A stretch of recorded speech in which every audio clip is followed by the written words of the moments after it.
So today's talk is part of our lecture series, Conversations in Forest History. Our guest today is historian Amy Godine. Her presentation comes today from her new book, The Black Woods: Pursuing Racial Justice on the Adirondack Frontier. And with that, I'm going to turn things over to Amy. Thank you, James, for inviting me to give this talk and introduce the viewers and readers of forest history to a significant slice of Adirondack social, African American, and forest history. I'm guessing most of you don't know this, so several starting points have occurred to me. The most obvious is the August day in 1846, when the radical reformer and upstate New York land baron Gerrit Smith revealed a plan to donate 120,000 acres to 3,000 impoverished Black New Yorkers to help them gain the suffrage justicness their landlessness denied them. Or I could open with a rapturous report Smith got from his good friend, the Black City abolitionist Dr. James McCune Smith, on this urbanite's first impression of the Adirondack woods.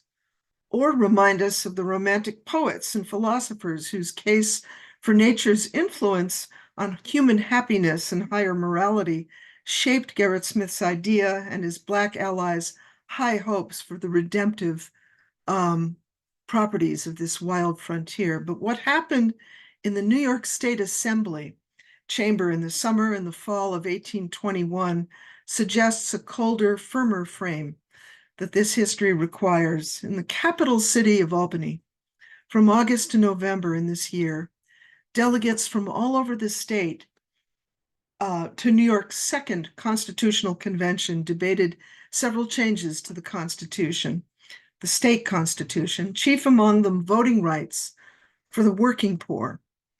Prior to this year, New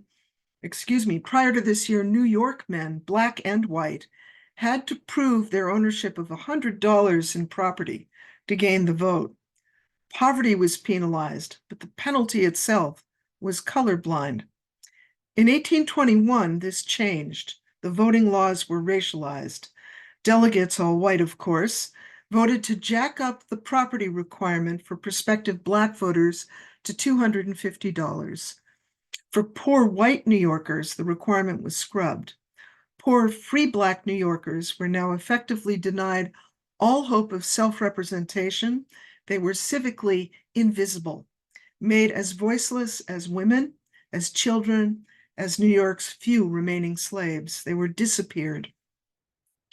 Why such a harsh, exclusionary restriction? The convention delegates, white men all, were looking down the road and they were getting worried. In 6 years, on July 4th, 1827, slavery in New York State would be abolished.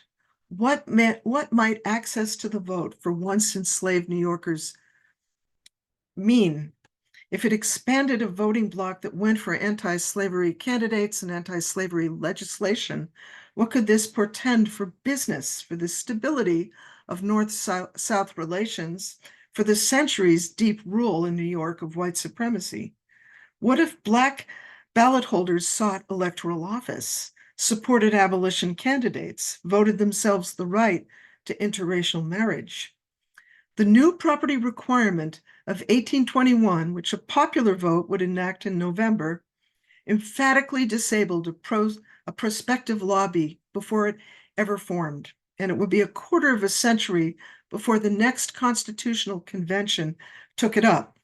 In those years between conventions, equal justice advocates worked very hard to urge the cancellation of this rule at the coming constitutional convention. They lobbied Whig allies in the state assembly. They gathered signatures for petitions. They pled their cause in a range of anti-slavery newspapers and at Black men's political conventions and suffrage meetings all over New York, or at least the bottom half of New York State. But at the next constitutional convention in 1846, white delegates once again endorsed the for Blacks only restriction, and that November, a decisive majority of New York voters approved it once again. Pro-slavery interests were ecstatic. Anti-slavery activists, and not just in New York, were appalled. Quote, "It is pitiable to see a great and magnanimous state depriving men of the right of suffrage on account of the color of their skin, the curl of their hair, and the conformation of their visage," offered the Chronicle from Bellows Falls, Vermont. Quote, "Were we citizens of such a state, we would blush at its name.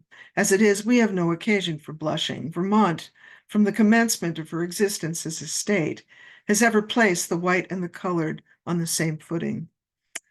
More suffrage justice zealots than Vermonters were outraged by the renewal of this restriction. Several counties in the northern Yankee-settled Adirondacks had also gone decisively for Black voting rights, and some upstate counties, too, west of the Hudson River, did. In Madison County, east of Syracuse, west of Utica, the upstate abolitionist and land baron Gerrit Smith shared all the outrage of his Black activist Confederates. And while the convention was still in progress, but the rebuke to Black voting rights was already plain to all, Smith devised his plan. He had inherited a massive land fortune, close to 750,000 acres, from his father, Peter, once a business partner to John Jacob Astor. He lived too far from his vast Adirondack property to manage it with care, and owning so much unused property did not square with his equalitarian ideals. He put up much of his land mass for sale at low prices. The sale had met with some not great success. The land distribution he announced in August 1846 was a preemptive strike that stood for hope. No gift lot held the worth of the $250 Black men had to own to vote, but if land were cleared, fields planted, and holdings doggedly improved, the rising value of this acreage would be noted by the town assessor, and the voting requirement met. Quote, "Since the state has determined that Black men must become landholders that they may be entitled to vote, they will become landholders," Smith reasoned. "Vote they will, cost what it will." Land reform was the other great goal of his giveaway, and this Smith deemed quite as urgent as racial justice at the polls. I am an agrarian," he told his Black city agents in the first sentence of his long explanatory letter about what he called his scheme of justice and benevolence. "I would that every man who desires a farm might have one." Smith had pressed for environmental distributive justice before the notion ever had a name, but in this letter, he clarifies the link between poverty and racism, each the stoker and enabler of the other. In New York City, whole fields of working class employment were closed to Black people in public spaces and professions, schools, businesses, and churches. Segregation was the rule. Hence Smith's hope that most of his beneficiaries would be city families who stood to gain the most from a removal to the woods. If poor Black New Yorkers faced hardships unimaginable to poor whites, poor Black city people had it worse. And Smith's anti-urbanism was shared by his Black contacts in New York City, who in newspapers and sermons had long urged an outmigration to small towns and the country. Smith's giveaway gave Black agrarianism a compass. Black city folk now had a place to go to, not just a place to flee. A wild, distant, unknown place, but wooded, and this was key. From the first, the land was identified by Smith and his Black agents, too, for its capacity to gift its owners with a home.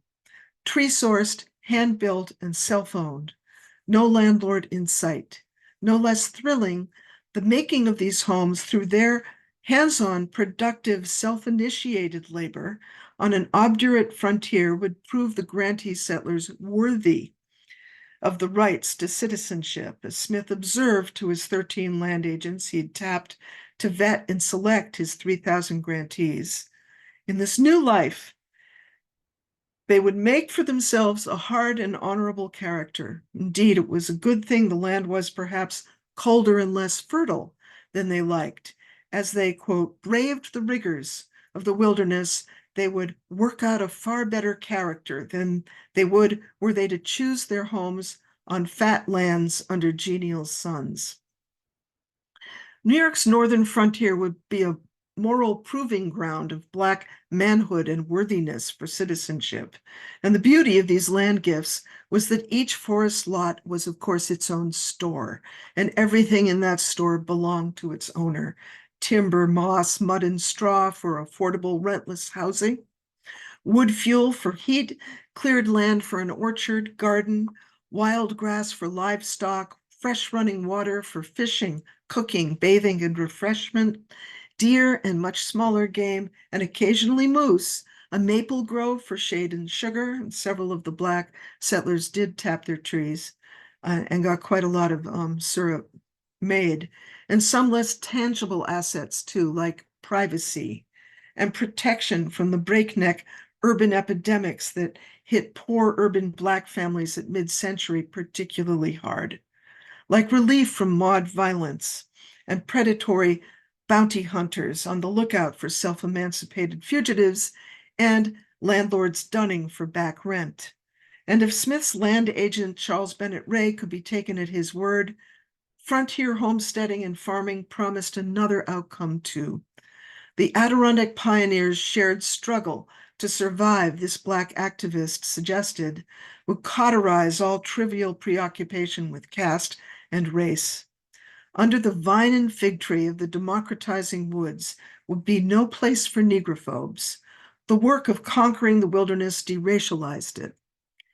And the more rigorous the conversion of his wild land into a managed kingdom of cabin, woodpile, kitchen, garden, fence, and clearing, the more likely the grantee's admission into the most elite of American fraternities, the Fellowship of Pioneers.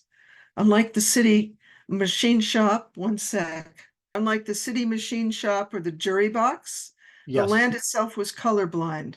As one Black activist offered in Frederick Douglass's newspaper in 1848, the land itself, quote, has just as much respect for a Black man as it has for a white. Let our colored brethren betake themselves to it. Raw land modeled democracy in action. In the wilderness, Black people would get justice because the land itself enacted justice. The race-blind wilderness was its heaven-sent expression. How would this work? The Massachusetts-born Elder Ray, who worked on his grandfather's Rhode Island farm as a youth, spelled it out. More than any other occupation, farming, he declared, quote, puts the one farmer upon the same level with his neighbors. Their occupation is one. Their hopes and interests are one. His neighbors see him now, not as in other situations as they may have done as a servant, but an independent man. They are not above him, nor he above them. They are all alike upon a level. And it is only by placing men in the same position in society that all castes are lost sight of. All caste, in his case, were he previously of the proscribed class, will fade away and be forgotten. The power of the farmer here was close to alchemical. Start with level ground, and all the rest, trust, respect, even friendship, would follow. Each of Smith's Black activist land agents read the promise of the giveaway through the lens of his own expertise. If the New York City minister, Charles B. Ray, was compelled by the equalitarian promise of an arduous frontier whose sheer necessity would turn poor farmers of all races into grateful collaborators, his fellow agent, James McCune Smith, one of two Black physicians in New York City, was drawn to Smith's plan for environmental reasons. His research had documented the bitter toll of city living on Black lives. A Black migration to a healthful, clean, underpopulated woodland might save the lives of thousands. Gerrit Smith's friend and grantee Frederick Douglass, while not himself a land agent, loved the giveaway for the chance it offered to disprove white stereotypes about Black indolence. And in Troy, New York, the militant abolitionist Reverend Garnett loved the giveaway for the hope it gave of a wider moral awakening and spiritual redemption. To the grantees, he said, would fall the work of, quote, setting an example of independence for all Black people everywhere. Quote, God's design that every man shall have a home. Again, home is the thing. was theirs to claim, quote, a perfect system of agrarianism, their duty to install. Garnett's Blackwoods was a utopia, a black iteration of John Winthrop's City Upon a Hill, and the claims he made for Gerrit Smith's plan bordered on the millenarian. This is your moment, he told his parishioners in Troy, New York, to participate in a, quote, great experiment on behalf of long-suffering, long-crushed, downtrodden, and bleeding humanity, an experiment for the race, not of Africa, nor of Kush, but for the race of mankind. The cause of our common race is, in a manner, entrusted to our hands. How often had the frontier to the west been claimed for the implacable, quote, onward march of the Anglo-Saxon race? That quote is from a California paper at mid-century. But the pioneering spirit, Garnett said, could not be racialized. The Adirondacks-bound black homesteader would not only match the onward march of Anglo-Saxons rushing west, but enlighten and redeem his new integrated frontier in the name of all humanity. That's quite a prospect. Gerrit Smith broke his 13 activist agents, a few of whom were white, most of them were black, into 4 committees and assigned each committee to a discrete swath of the state. Their only compensation for this voluntary labor, gift lots of their own. They published appeals in black newspapers. They saluted Smith's idea at their conventions. They trawled their neighborhoods for prospective giftees and organized meetings. In October of 1846, with the Albany Patriot reporting, Troy's grantees at Reverend Garnett's Liberty Street Church raised a cheer to the benefactor they'd never met. William Jones, formerly enslaved, declared that God, quote, had opened a way for many by touching the heart of Mr. Smith. Shame on the human who will not improve the opportunity. Once, Jones said, he used to, quote, drive the carriage of an old drunken slaveholder, no more. Soon I hope to drive my own team and lead my own horse to water. Once, Jones was, quote, compelled to clear up 10 acres for another and do other work and get thumped in the bargain. No longer. Quote, when I reach my little farm, with my Liberty Axe, I expect to clear up 15 acres annually. Thanks to his new deed, swore Jones, I will cut down my own tree, build my own cabin, plant my own grain, eat the fruit of my own stall. And by 1852, all 33,000 deeds were spoken for. The agents had pulled it off. Grantees were identified in almost every county of New York, sometimes only 1 or 2 a county, but always someone who met Smith's rules of eligibility: a New York residency, demonstrable neediness, an ability to farm, a physical ability, and a commitment to temperance. Smith, a temperance zealot, would have no drinkers in his flock. Why did so few of Smith's deed holders ever move? No one settled on the wild land Smith gave away that flanked Hamilton and Herkimer counties, and to the long piece of gift land that straddled Essex and Franklin counties came only 50-some grantees, whose homes would be scattered loosely in early settled Duane, Averyville, Franklin, and in black enclaves known locally as Timbuctoo, Freemen's Home, Blacksville, Negro Hill, and Negro Brook. I can bring the head count to 200 when I include full families.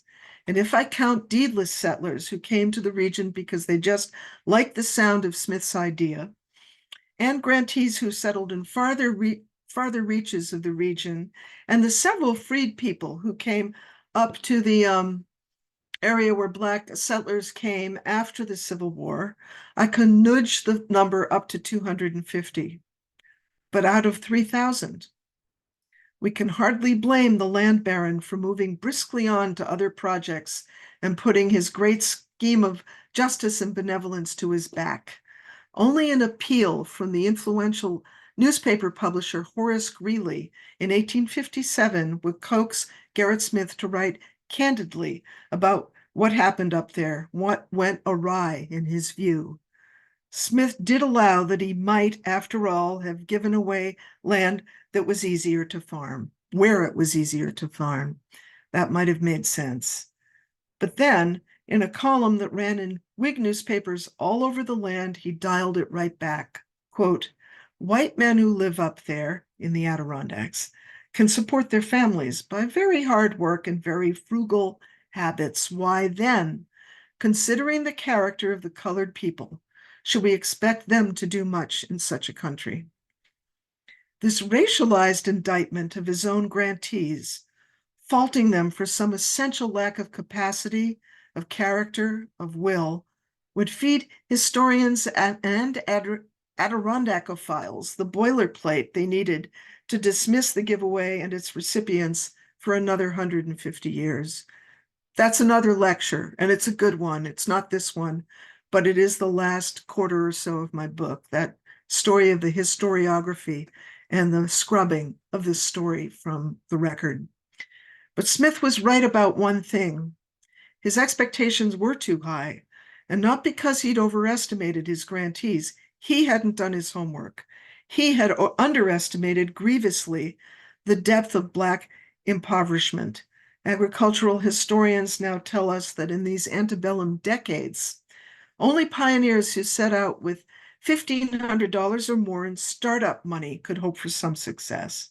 Those who couldn't underwrite their first years, the hardest years, gave up and went home.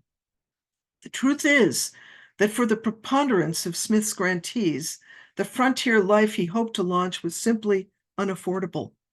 And the grantees understood this. A paper deed might get them to their land. It couldn't build a farm. Smith missed this, and he also failed to anticipate his grantees' very reasonable concerns about their neighbors. Would they be welcomed or resented?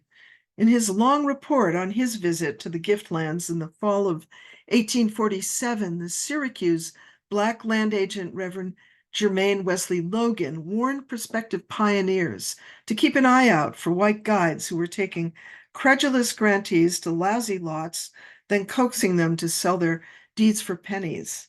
"Pick your white friends with care," Logan urged, and named 9 Adirondackers in 7 Adirondack towns and hamlets the grantees could depend on to give them the straight story and keep them well advised about where their land was and how to get their deeds documented.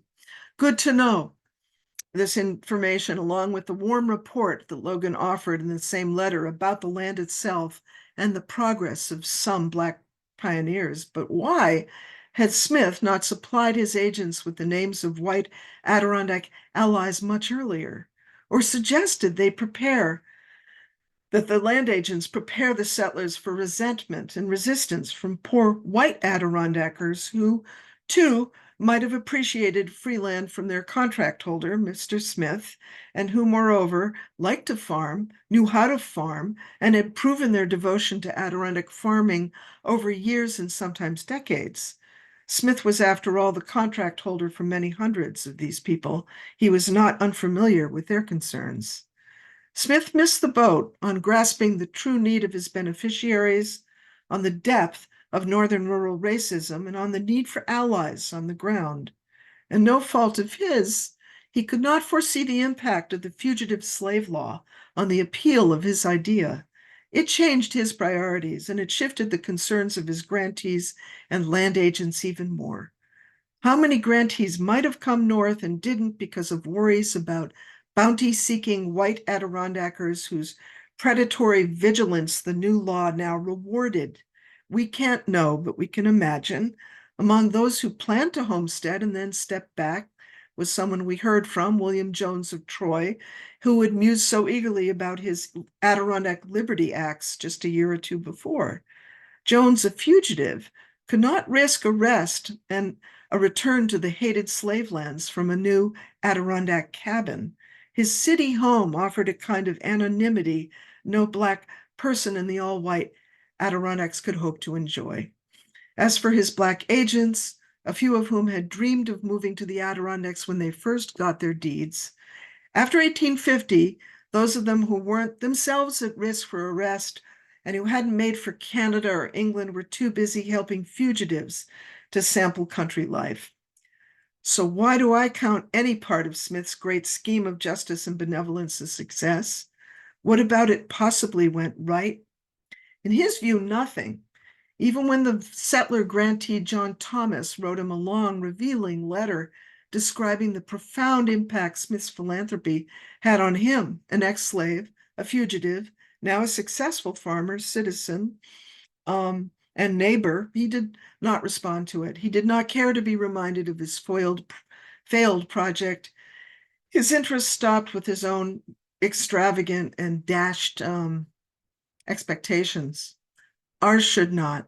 Step away from Smith's grandiose high hopes and focus instead on the pioneers who stayed, not the ones who left or never came. We find a fresh and heartening perspective. On this underpopulated frontier, whose settlements were just starting to take place, 250 new community builders was no small influx, and it was felt. Schools, churches, cemeteries, town meetings where appointments were parceled out were integrated here. So were white farm families needing a live-in hired hand, and field work for pioneers, both black and white. In an affidavit in support of a black farmer's appeal for a military pension upgrade long after the Civil War, a white farmer from the hamlet of St. Armand put it plainly, quote, "We are farmers. So is Charles H. Hazard. He has employed us. So have we him on our farms." Black pioneers served as town appointees, fence watchers, overseers of roads, constables, and tax collectors. When signatures were needed to wrest a better road out of the county, their X's or signatures were on the town petition. In North Elba, Essex County, the Troy grantee Lyman Epps co-founded 2 integrated churches. He and Annie sent the children to integrated schools. 3 Eppses were among the founders of the first town library here. They launched a singing school and a church choir. They were temperance zealots and members of the local chapter of the Integrated International Order of Good Templars. Lyman Epps guided sportsmen, cut a trail across Indian Pass, which some of you may have hiked. In John Brown's biographies, Epps is recalled for his close friendship with Brown and Brown's keen hope that Epps would join his private war against the slave power in Kansas and Virginia, and Brown's disappointment when Epps declined. But what these biographies fail to observe is that when Lyman Epps said no to John Brown, he was saying yes to something else. The struggle this black pioneer had chosen at home in the Adirondack woods, challenging his neighbor's notions of black unfitness for this life with his own resolute example, waging his own quiet campaign for integration and racial parity in his Adirondack town. That's what he chose. That's the positive side of his choice that's missing in all the books that note it. Other evidence of solidarity and progress, the poll lists and census pages that show Black Adirondack men voting, and early on, the county reports that reveal their names among the fire watchers and the road crews, the town history that names a grantee's farmer's sons among the founders of an early interracial cemetery, one of them also an Adirondack guide who took anglers and hunters deep into the woods and waters. In county tax records at the state archives are documents attesting to the support white Adirondacks gave their black neighbors when their land was at risk for non-payment of back taxes, and black farmers doing the same for their white friends, with no one flagging race.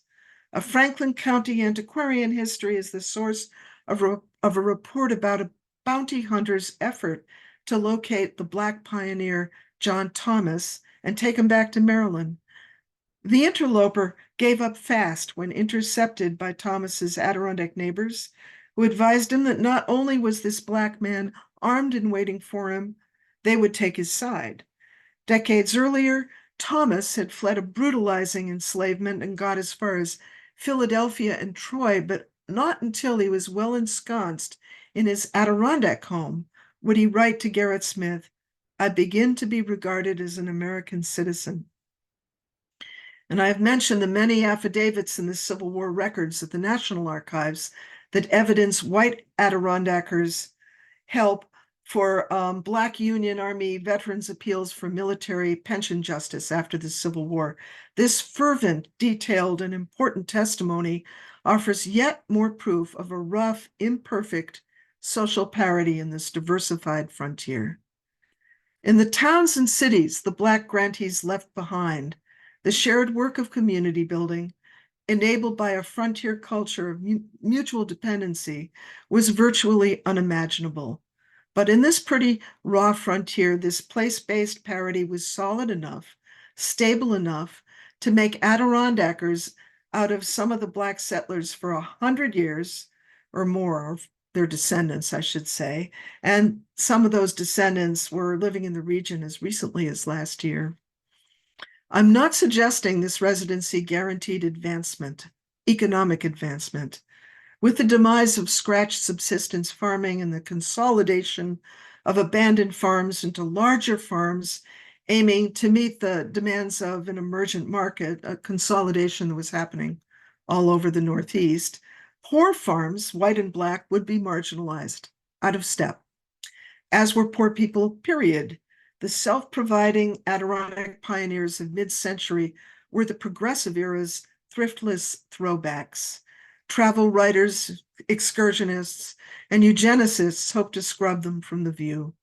At the heart of an emergent conservation discourse which argued for an Adirondack park was the exaltation of environmental purity, of watersheds, pristine lakes, native wildlife, native trees, and mammals and aboriginal views, and how predictable in an age of scientific racialism that this would meld with an interest in genetic purity, racial purity, and the Adirondacks' vaunted Yankee rootstock.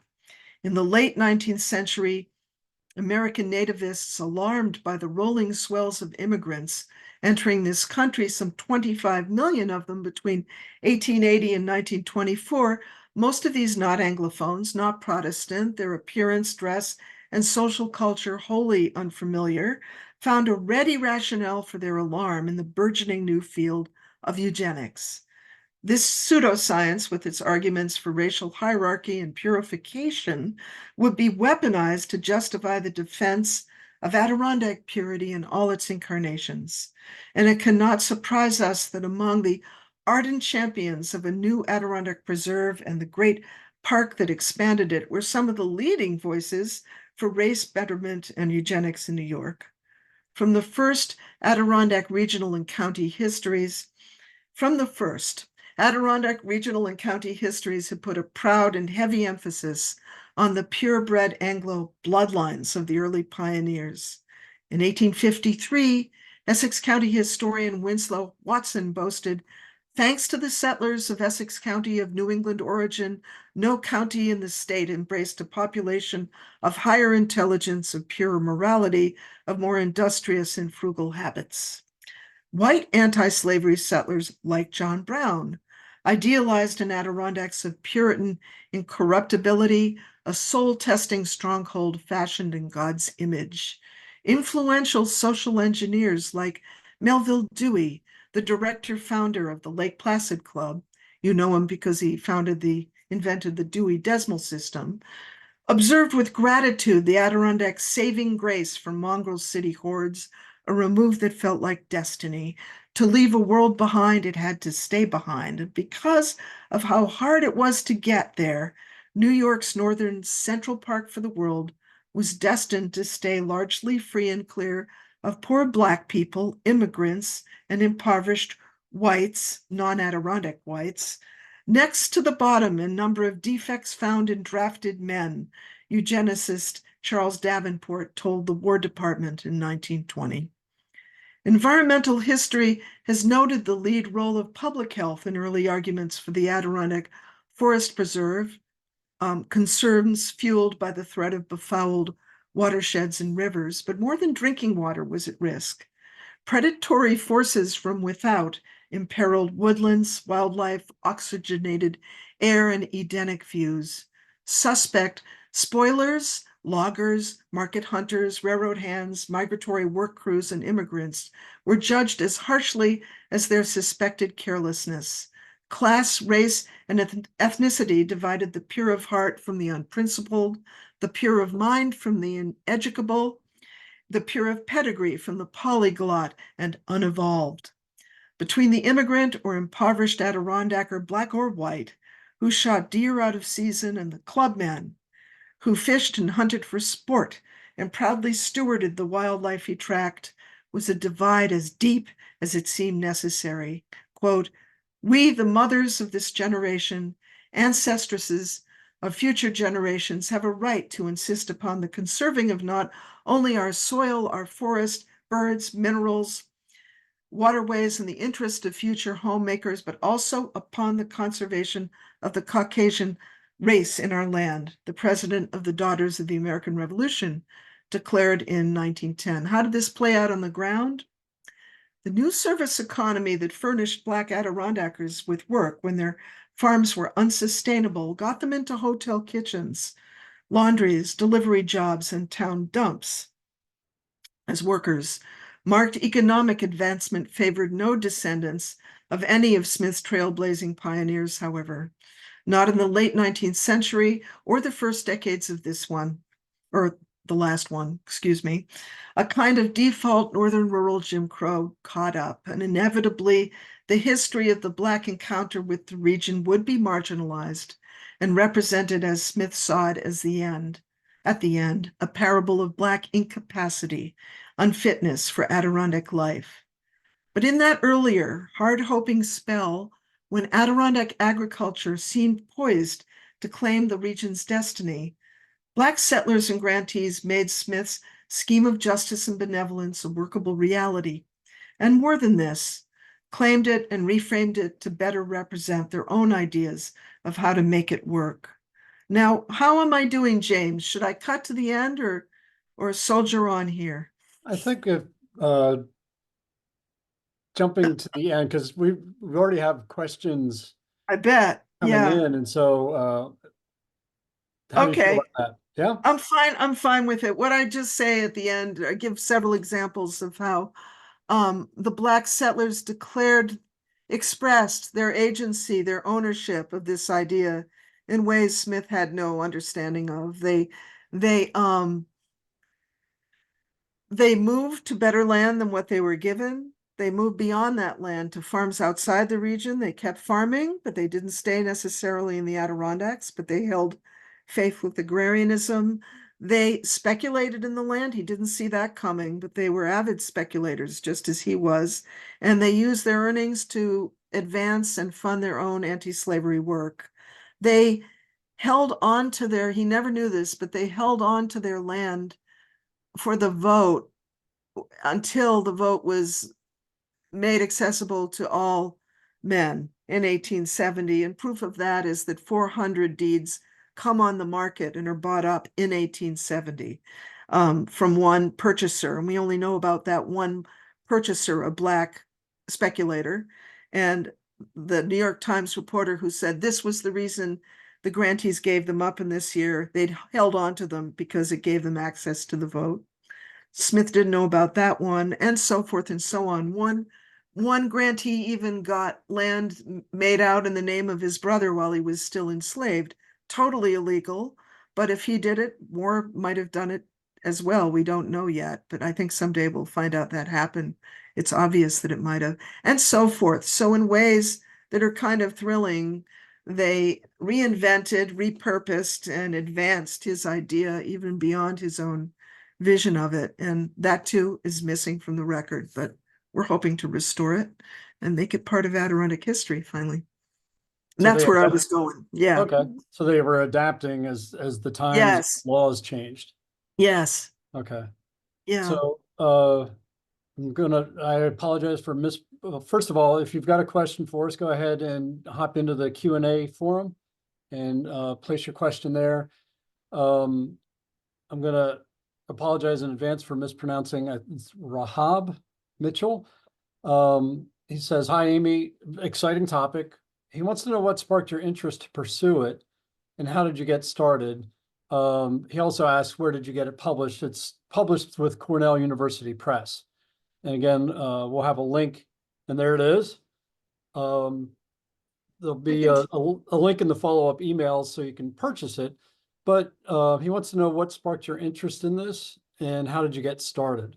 I have been writing for more than a decade about Adirondack ethnic, migratory, labor, Black history. I knew about this story, and a social justice activist in the Adirondacks who'd started a new organization, John Brown Lives, approached me to curate an exhibition on this story, and I was completely discouraging. I said, there's nothing there. We've read that no one came. It was a flop. They left within a week.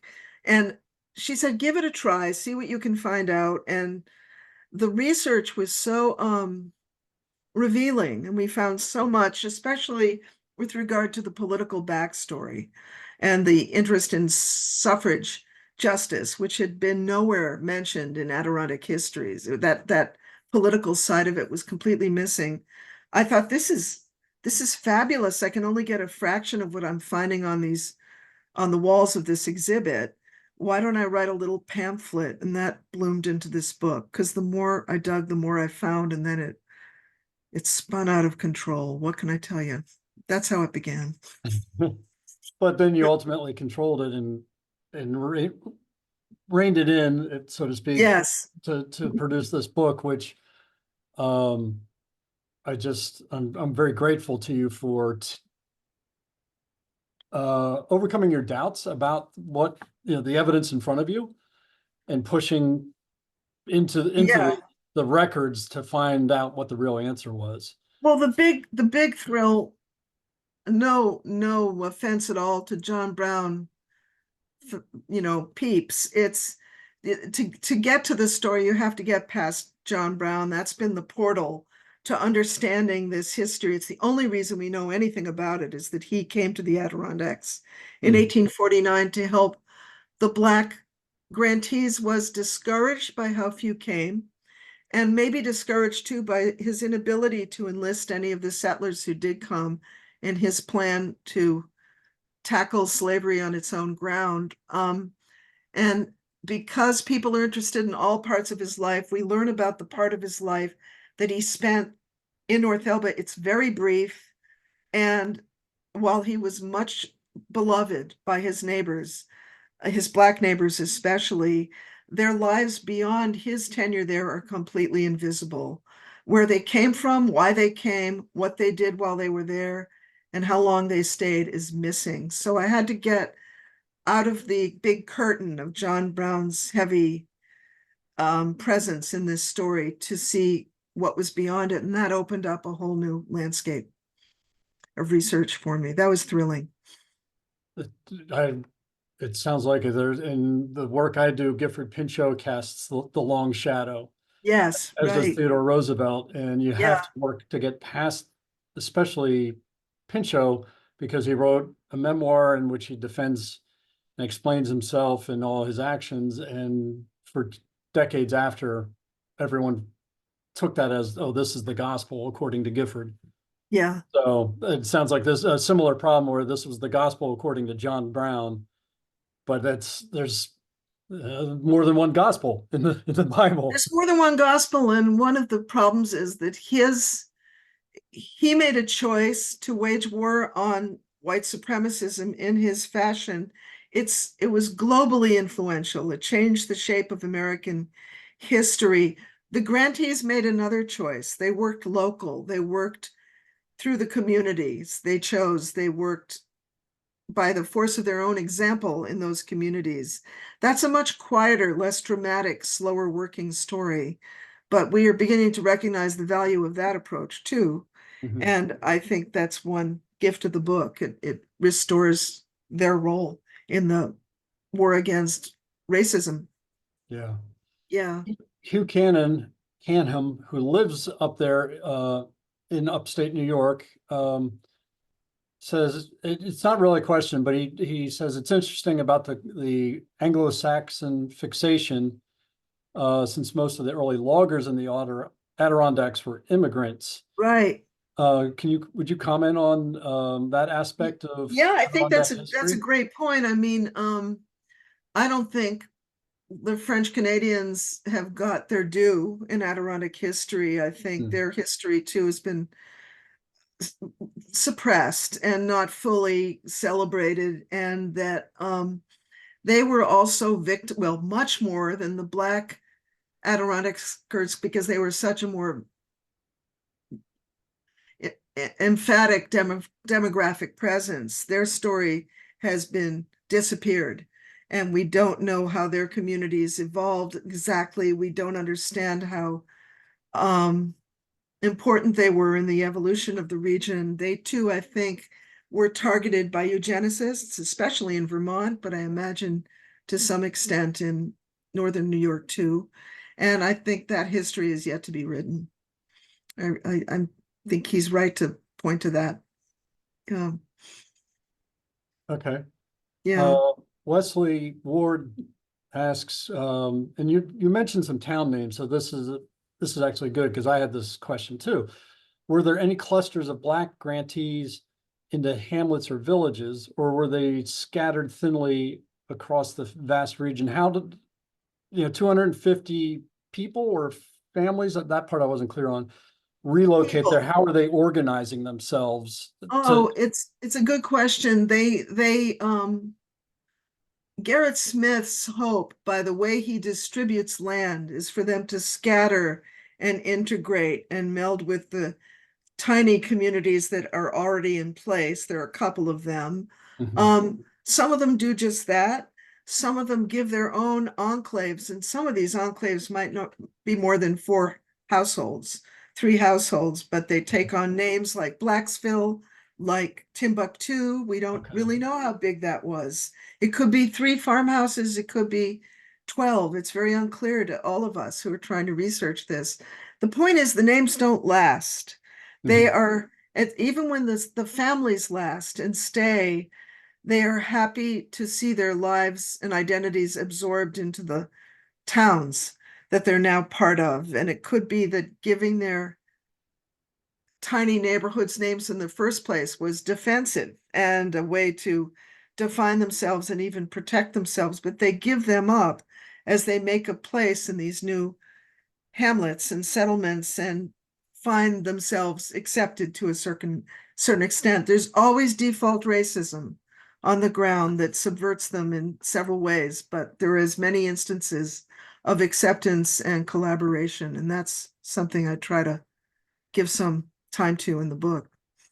So one But of the yeah, things it's a mix. It's a mix. it's a mix. Okay. Yeah. One of the things that, on the one hand, I'm surprised. On the other hand, I shouldn't be. That there was, here's the gift of land, but we're not going to give you anything to start with.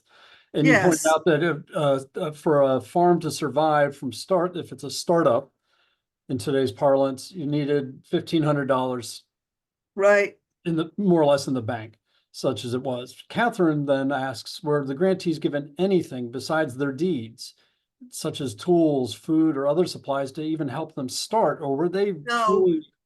there was no capitalization, and I think that's a flaw with the giveaway that Smith's Calvinism may have kind of blinded him to. He had this, it's kind of a workfare model. He's not going to give the full amount needed at the outset to make it happen. He's going to make them work for the privilege of the gift. And there's a bit of it's just kind of, for all the things I think that were prescient about his idea, that look ahead to things we now take for granted, to affirmative action, to distributive justice of property, to housing availability and health and environmental health. I mean, in so many ways, he was ahead of his time, to collaborative interracial work among the people who push for this. I think he just missed the boat on this one. He tell me your question again. Sure. So it was basically, besides the land, were they given anything such as tools, food, or other Yes. supplies to get them started? Yes, and 2 people point this out to him.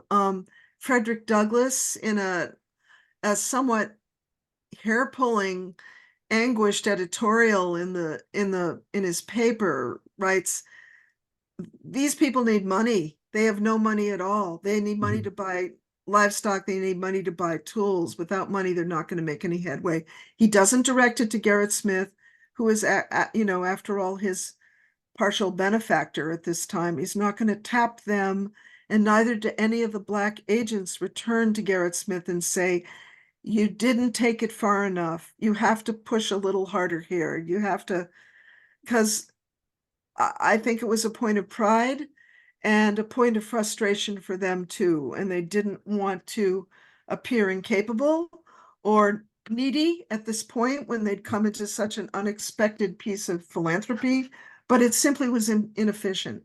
And everybody backs away from it, except Charles Bennett Ray, who keeps helping out the grantees down the road, but everybody moves on to other stuff. And I think the flaw truly was Smith's short-sightedness and maybe a touch of racism in there that was punitive without recognizing itself as such, that punished them for poverty he didn't understand. Yeah. But that's my interpretation. I don't know. And as you mentioned before, there's this sense of there's morality, and then there's the religion involved in that as well. So it's not, is it safe to say it's not just one factor, it's a combination of things that contributed to his blindness and then almost stubbornness too, after it's pointed out to him? Well, yeah, to the extent that his incredibly full plate of civil rights work even kept him engaged in thinking about this. I'm not sure. He moved on very fast. Okay. And if one of his projects didn't satisfy him or let him down, he didn't belabor it. He didn't try to make it right. He pushed on to the next thing. By 1850, the fugitive slave law had completely reoriented his sense of urgency and what was needed, which was help for fugitives and resistance to the law. And then he goes to Congress and serves an unfinished term.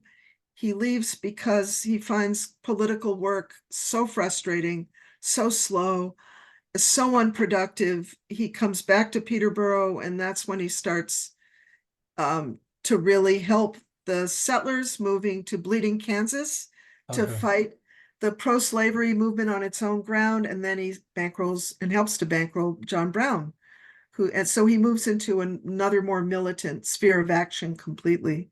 I'm not sorry about that, but you can see why the Black Woods, as I call it, recedes increasingly from his vision of what's important. And along with that, from history as well. Yeah. Trevor asks, how did the Black Adirondack residents understand the environment around them? And he recognizes, there's the challenge of the limitations of the historical record. And he said, and there's somebody else who asked about, did Blacks relocate from the South? Anyway, I'm kind of messed this up. How did Black Adirondack residents understand the environment around them, especially given how different this environment was from the American South? I will also ask from the urban center, right, where they moved. So, I mean, they're being dropped into a completely alien environment. Yes. You can talk a little bit about that? Yeah. Some of the grantees who come up and settle are born in the South. We can guess that they might have been enslaved in their youth and freed themselves or been emancipated, probably the former. And that doesn't make them experts at how to farm in the northern forest, obviously. And several of them have lived for years in New York City's upstate and in metropolitan New York, and that doesn't help them either. They don't have a mentor on the ground for a year or two after they get there because John Brown, who's promised to come, is delayed by business interests. That's a problem because he's the one bringing a team. And without a team, they can't pull the stumps to ready their land for planting. That probably accounts for some people drifting away because they can't actually survive the winter if they haven't planted anything for the spring and summer. That's a big timing problem. And he's aware of that. He winds up sending barrels of food to settlers at both Timbuctoo and Blacksville to help see them through the winter. He's worried they might starve to death. I think they understand the land in terms somewhat different from the promoters of it. The promoters speak in the romantic terms that I described at the beginning of the talk, in terms of spiritual regeneration and reconnection with a sense of divinity. Certainly John Brown holds to that view, and the beauty of the land. And this is not what they celebrate. They celebrate what they've made of their property and how they've improved it, and their acreage that's tilled, how much money they have stashed away. This is what John Thomas writes to Gerrit Smith about in that sadly unanswered letter that reveals so much of his pride and his staying power and what he's done and the community that's embraced him. Lyman Epps is very frustrated by the speculators who are taking such a keen interest in the land once it's been opened up. Once the river laws have been changed and you can float logs down the river, suddenly the Adirondacks is a commodity. The speculators are seizing the land that the grantees are giving up for taxes they can't afford. And he pleads angrily with the land agents to publicize the date of the tax due dates in their papers and broadsides, which they do. And says all they have to do is pay a few bucks and they can keep the land until they can pay the taxes again, but miss this deadline and it's gone. And you can feel his sense that the agents have abandoned the settlers there who are not in their corner anymore, who are onto other things, and it's a frustration to him. What he doesn't understand is how many Black men downstate are speculating, and not just downstate, in small towns everywhere, in the Smith land as it comes up for auction, buying it not to settle it, but to realize a profit on it, as everybody else is doing. But I don't read in the few documents that survive that reveal what the Black farmers felt about their land much discussion of its spiritual potential for regeneration and personal transformation. That is the literary conceit of the founders and promoters of it in its first few years. It doesn't much survive into the next 20 years or so. Yeah. But yeah. I'll note Hugh Canham weighed in with a comment. He says William Cooper also tried to get a settlement started in the Western Adirondacks, but it failed. But this is really Hugh's point. I think it is just tough to farm in the Adirondacks. It is just tough to farm, and there were so many settlements that failed. Yeah. Probably hundreds of settlements that failed, probably more that failed than survived. But the failure of this one to take in the way that Smith expected is the one that's racialized as the fault of a race. And that's one thing that distinguishes how it's described in history. What happened there was happening everywhere, but this became a poster child for Black incompetence in the pages of Adirondack antiquarian history. Okay. And that was a lasting impression. Yeah. So we have a question from Vern's. First of all, a compliment. Fascinating, Amy. Vern says, as a Californian, my limited exposure to Adirondacks suggested its conservation emphasized watershed protection. Right. So your emphasis on eugenics-minded attitudes surprised Verns. So the question is, was watershed conservation partly an attempt to whitewash the reality? No, I don't think so. I think that was a really, I think James, you could probably speak to that better than I could, but I don't have any sense there was anything, there was another agenda besides true concern with befouled water for downstate New York and about getting laws in place that would protect the land from the predation of heavy logging and soil depletion and pollution of drinking riverways and waterways, don't you think? That seemed like a legit thing. In the 1880s, as we're moving towards the forever wild amendment, Right. to the state constitution. There was the recognition that soil erosion was starting to clog the Erie Canal and other waterways that were vital for commercial traffic. Yeah. And so this is also starting, I think that recognition is also happening as the Adirondacks are transforming from, well, I'll just say market economy, although it is market economy, especially with lumber, but agriculture, et cetera. It's transitioning to tourism as well. Yeah. It's becoming a resort landscape. Yeah, so Absolutely. there's several things happening all at once. So I'm not clear on the question, what is meant by whitewashing the reality, but it is notable that it wasn't, initially the effort wasn't, let's set aside the park, let's create the Adirondack Forest Reserve and no logging allowed. Initially, it was, we want to regulate logging Right. to eliminate, we want the lumber because we need it for this, that, and the other. If we regulate, then we can have both. You know, this was the thrust of utilitarian conservation, but it's coming in the 1880s Right. before we were actually using the word conservation. Hmm. So I'm not sure. I think it sounded to me like from your presentation, the racial aspect of it comes in after that transition or in the transition to a tourist. Um, Absolutely. and, I mean, and they're also selling this notion of pristine wilderness.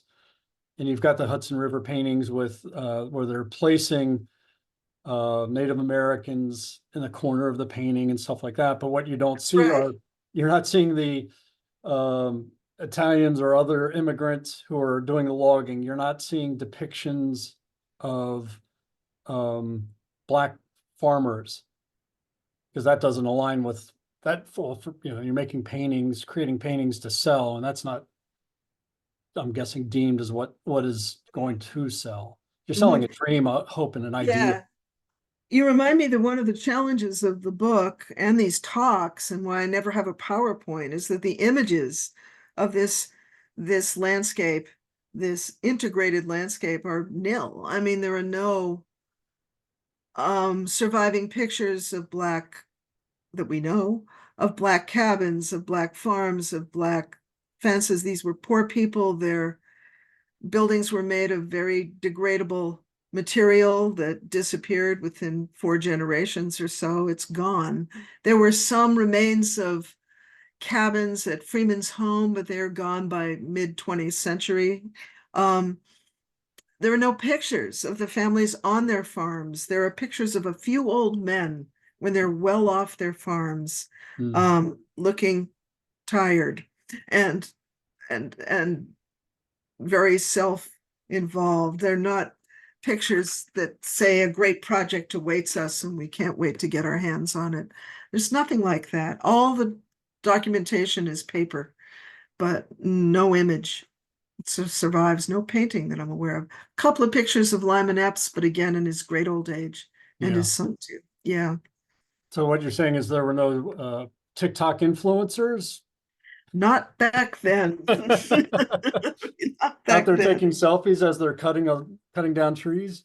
Joking aside, we'll finish with we started with Rahab, and we'll finish with him. He says, in terms of forest history, was the area, I guess, that the settlers came into, was the area ravaged by logging, and he says greed, or was the logging exploitation of the lumber in the lumber industry, did that come later?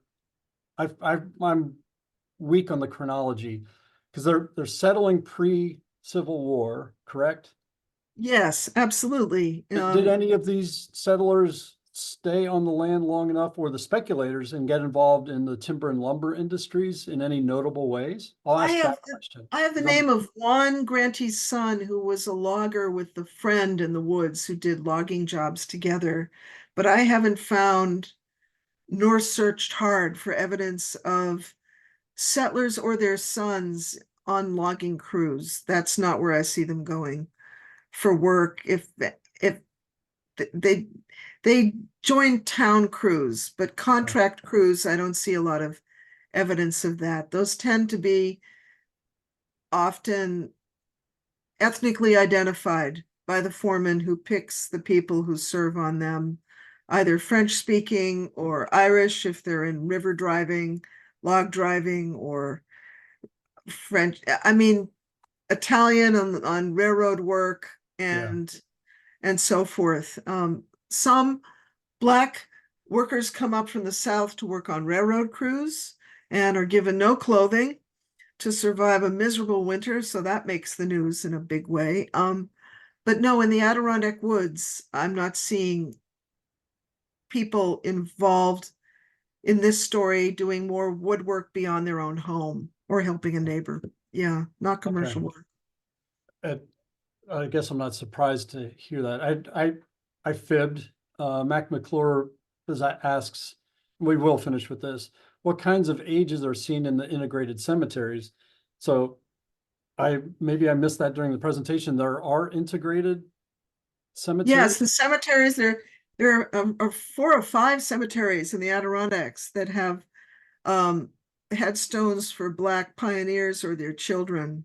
And they're all integrated cemeteries. There's no Black space in these cemeteries that I'm aware of. And some of the headstones are quite impressive. And none of them are identified as Black in any way except with regard to service in the colored troops in the Civil War. There are several Black Adirondackers, either grantees, more likely sons of, who serve in the colored troops, and a few in white troops too, if they were white, pale complected. Then they were admitted to some white Adirondack companies. Very unusual in New York State, but it happened in the Adirondacks. I think it's fascinating. Yeah. Okay. But what is the ages the person, what does that mean in terms of Maybe he was asking about, are you seeing children to elderly? Let's go with that. elderly for sure. You know, it's a really good question. I was just thinking that I hadn't researched that. I was thinking about this a few days ago, that I'd never done a close look at a comparative look between mortality rates for Black pioneers and their white neighbors. And if you can see racism playing out in terms of early death rates on the frontier, I think honestly, I know of several grantees who lose children, but we don't know where their graves are. They were buried near the home before cemeteries were even constructed in some of these towns. People took care of their own families at home. Yeah. So that's another question, when they start burying and when you can see those graves, or what evidence there is for really early deaths. I'm not sure. Yeah. A good one. Well, Mac, thanks for that question. And thank you to everyone for your outstanding questions. And Amy, thank you so much for this presentation. I learned a lot, and it's given me a lot to think about. Thanks, I'm thrilled. I really appreciate that.